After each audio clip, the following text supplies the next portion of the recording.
Live dangerously. भैया Frederick नीचे एक टाइम पे आके एक बहुत तगड़ा कोट छोड़ के चले गए।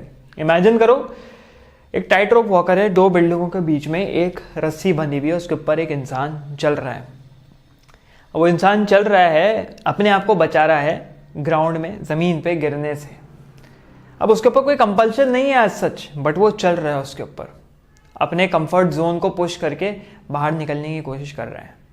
अब ये तो एक एनेक्डोट हो गया, लेकिन अगर इसको अपनी ज़िंदगी से रिलेट करें तो सबसे इंपॉर्टेंट चीज़ क्या आती है सामने? सबसे इंपॉर्टेंट चीज़ निकल के ये आती है कि भाई ज़मीन एक तरह से वो जगहें हैं या वो लोग हैं जिनसे हमें बच के ऊपर बढ़ना है। वो रस्सी इंसान से ऊबरमेंश बनने तक का एक रास्ता है, ठीक है। एक है अंडरमैन और एक है ओवरमैन। अंडरमैन जो नॉर्मल जनता है, और एक है ओवरमैन, ऊबरमेंश। वो रस्सी रास्ता है और नीचे जो है ज़मीन, तुमको ज़मीन पे नहीं जाना है, तुमको ऊपर बढ़ना है। तो इस वीडियो में आगे बढ़ने से पहले एक इंपॉर्टेंट चीज़ है, नीचे डिस्क्रिप्शन में जाओ, मेरा एक और चैनल है, वहाँ जाओ, उसको सब्सक्राइब करो। क्यों? क्योंकि मैं उसमें दिखाता हूँ कि how you can apply philosophy in your daily life. मैं फिलॉसफी को कैसे अपने बिजनेस में लगाता हूँ, how I run a multiple lakhs business per month lakh business. English में है वो चैनल, बट इंटरेस्टिंग है।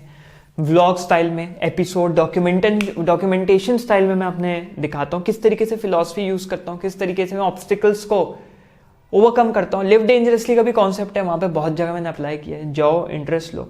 लंबे लंबे हैं एपिसोड्स, बिल्कुल मज़ा आएगा। ना सिर्फ फाइनेंशियल ग्रोथ में बट फिलोसफिकल ग्रोथ में भी बहुत हेल्प मिलेगी। जाओ वहाँ सब्सक्राइब करो। तो यही कुछ फ्रेडरिक नीचे ने कहा था। तो वर्ड्स तो दो ही हैं, हमेशा से कहते थे कि जो बड़े बड़े राइटर्स पूरी किताब में लिखते हैं, मैं वो 1 से 2 वर्ड्स या 1 से 2 लाइनों में लिख सकता हूँ, ठीक है।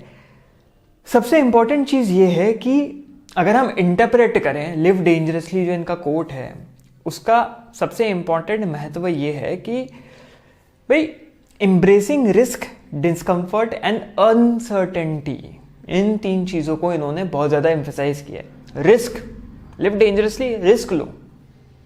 रिस्क लो इस तरीके से लो कि पता नहीं है रिस्क का आउटकम क्या होगा।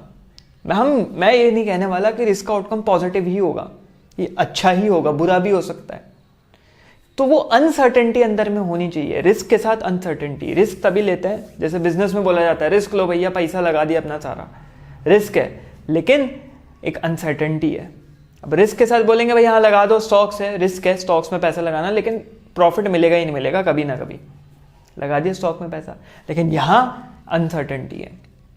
और ये सब जो चीज़ें होती हैं, रिस्क हो गया, अनसर्टेनिटी हो गया, ये कैटलिस्ट होते हैं फॉर पर्सनल ग्रोथ। कैटलिस्ट मतलब कोई भी चीज़ जो किसी चीज़ को बढ़ावा दे दे, एक्सेलरेट कर दे, वो होती है कैटलिस्ट। जैसे केमिकल नहीं मिलाते, 2 केमिकल में तीसरा केमिकल मिला है तो केमिकल रिएक्शन जल्दी हो जाता है, तो वो जो तीसरा केमिकल मिला है उसको कैटलिस्ट बोलते हैं। वो केमिकल कैटलिस्ट होता है जिसने रिएक्शन जल्दी करवा दिया। बहुत इंपॉर्टेंट चीज़, ठीक है। जैसे ए से बी तुम्हें जाना है, गाड़ी है ना, गाड़ी तो तुम्हारा साधन है, उसमें कैटलिस्ट क्या होता है? पेट्रोल। पेट्रोल डालोगे तभी तो गाड़ी चलेगी, जल्दी चलेगी। अच्छा पावर वाला पेट्रोल डलवाओगे तो और ज़्यादा जल्दी चलेगी। तो ए से बी के बीच में पहुंचने का जो डिस्टेंस है, वो मेन काम किसका है? कैटलिस्ट का। अब ये हमने इंटरप्रेट कर लिया। अब हम इसका अगर हम लोग थोड़ा सा अगर इसका मीनिंग देखने की कोशिश करें तो ये है कि it's not about reckless behaviour but about daring to step outside comfort zone and embrace life uncertainties boldly. कि ये नहीं कि भाई कूद जाओ, कि भाई लिव डेंजरसली, कूद जाएंगे हम तो भाई डेयरिंग काम कर रहे हैं, है ना, या छलांगे मार रहे हैं इधर से उधर, या गलत काम कर रहे हैं। ये नहीं है भाई, ये नहीं है। हमें अपने कंफर्ट जोन को ब्रेक करना है। हमें अपने कंफर्ट जोन को ब्रेक करना है। जिम जाना, दर्द हो रहा है, तकलीफ हो रही है, ज़रूरत नहीं है, कोई बात नहीं, ज़रूरी नहीं है कि मसल बिल्ड हो, लेकिन जिम जा रहे हो तुम, क्यों? Because you are trying to live dangerously, comfort zone को ब्रेक कर रहे हो। अनसर्टेनिटीज है, हो सकता है चोट लग जाए, इंजरी लग जाए, ये टूट जाए, ये टकना टुकना टूट जाए, लेकिन फिर भी तुम जा रहे हो, कर रहे हो। बहुत इंपॉर्टेंट चीज़। अब लिव डेंजरसली तो हमने समझ लिया, इन नटशल क्या है। इसको अगर हम मॉडर्न लाइफ में, अपनी पर्सनल लाइफ में लगाने की कोशिश करें तो सबसे इंपॉर्टेंट प्रैक्टिकल एप्लीकेशन क्या हो सकता है लिव डेंजरसली की? पहले तुम सोचो, वीडियो पॉज करो, सोचो, कहीं पे इसको लिख लो, टाइप कर लो, कंप्यूटर पे हो, बैठे हो तो फोन पे टाइप कर लो, वरना पेन पेपर लेके नोटपैड में एक बार टाइप कर लो कि क्या क्या उसके हो सकते हैं एप्लीकेशन, कर लो एक बार। तब तक पॉज कर लो, हम अब बताते हैं कि भाई क्या है। इसके प्रैक्टिकल एप्लीकेशन बहुत सिंपल है, कैलकुलेटेड रिस्क लेना लाइफ में, अपनी पर्सनल लाइफ को। वैसे तो फ्रेडरिक नीचे ने तो बहुत बड़ा रिस्क लिया था, क्रिश्चियनिटी को पूरी तरह से त्याग दिया था और निकल पड़े थे मोरालिटी को बदलने, निकल पड़े थे एक न्यू मोरालिटी, गॉडलेस मोरालिटी देने की कोशिश में। तो वो तो बहुत बड़ा उनका लिव डेंजरसली जो था, बहुत बड़ा, बहुत बड़े पैमाने पे उन्होंने वो करने की कोशिश करी। बट हमारे लिए वो सब नहीं है। छोटी मोटी चीज़ें लो, छोटे मोटे रिस्क लो, ठीक है। वो कैसे हेल्प करेगा तुमको? सेल्फ रेजिलियंट बनाएगा तुमको, तुम्हारे सेल्फ एक रेजिलियंस लाएगा तुम्हारे अंदर, तुम्हारी सेल्फ डिस्कवरी करने की कोशिश करेगा कि तुमको पता ही नहीं तुम हो कौन। मैं पूछूं तुम हो कौन, हु आर यू, बता सकते हो? नहीं बता सकते, क्योंकि कभी कंफर्ट जोन ब्रेक ही नहीं किया। माँ बाप ने, पेरेंट्स ने, फैमिली वालों ने, रिश्तेदारों ने, सोसाइटी ने बता दिया, स्कूल में बता दिया, रूल्स, उसी रूल्स में घूमने की कोशिश कर रहे हो, कभी बाहर निकल के देखा ही नहीं कि भाई बोल रहे नौकरी करनी है, सब नौकरी में लग गए, नौकरी जरूरी है, नौकरी जरूरी है, नौकरी, सब कंप्यूटर साइंस में लग गए, सब लॉयर बनने में लग गए, सब डॉक्टर बनने में लग गए। तो बाहर निकलना है उससे। बाहर कैसे निकलोगे? कैसे उस चीज को छोड़ के हटोगे? मैं आर्किटेक्चर किया मैंने, ठीक है, आर्किटेक्चर भी एक तरीके से कन्वेंशनल एकेडमिक चीज है, बट बहुत घर में हल्ला, आर्किटेक्चर ईंटें लगाएगा, ईंटें उठाएगा, लेकिन लोगों को पता ही नहीं। हॉस्पिटल, मॉल, है ना, तुम्हारे स्कूल्स, कॉलेजेस, जितने तुम्हारे हैं, रिटेल आउटलेट्स, तुम्हारी ऑफिस बिल्डिंग्स, बड़ी बड़ी बिल्डिंग्स, स्ट्रक्चर्स, तुम्हारे ब्रिजेस, सब आर्किटेक्ट्स बनाते हैं, स्ट्रक्चरल आर्किटेक्ट्स एंड आर्किटेक्ट्स। लेकिन नहीं, ईंटें उठाओगे, लिव डेंजरसली, अनकन्वेंशनल मेथड।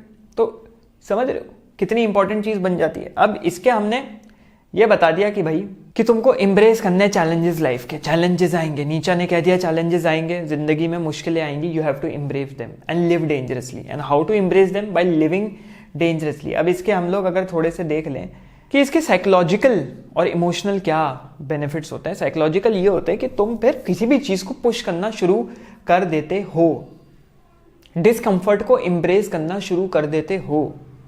मुश्किल सिचुएशन में लाइफ में हम क्या परेशान होने लग जाते हैं, पैनिक होने लग जाते हैं, कोई बात नहीं यार, समझेंगे, समझते हैं, देखते हैं उसको, थर्ड पर्सन पर्सपेक्टिव से बैठ के समझते हैं, कोई बात नहीं, कुछ ना कुछ इसमें अच्छा निकालने की कोशिश करेंगे। जैसे बोलते हैं ना, जो हर बुरे में कुछ अच्छा होता है, जो हुआ अच्छे के लिए ही हुआ। एक लिव डेंजरसली का कॉन्सेप्ट है कि तुमने कंफर्ट जोन तुम्हारा पुश हुआ, अब तुम जो करना चाह रहे हो, you are trying to live dangerously, you are trying to accept your discomfort.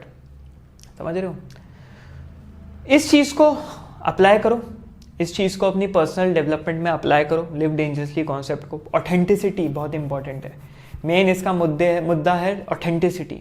You live dangerously to find your authenticity. जब तक तुम अपनी ऑथेंटिक चीज नहीं फाइंड कर लेते, यू कीप लिविंग डेंजरसली।